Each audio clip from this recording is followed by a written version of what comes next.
So yun mga par, may unbox tayo ngayong araw. Ito na muna yung last na order natin sa Shopee mga par. Yan.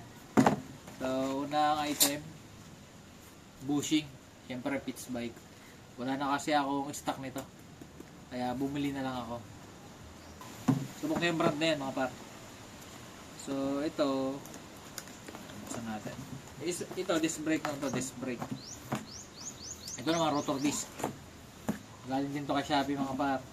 Shopee lang sa Kalam. Yan. Yung brand niya mga par, Black Diamond. So itong disc na to, nakikita ko lang din to sa mga circuit build na concept ng Aerox. So ginaya ko lang mga par. Sa quality mga par, quality naman siya. Makapal din yung yung mismong disc. Saka mukhang mabisa naman Sa box, ito yung kasama, sticker. 4 na tornilyo. Ayan. 4.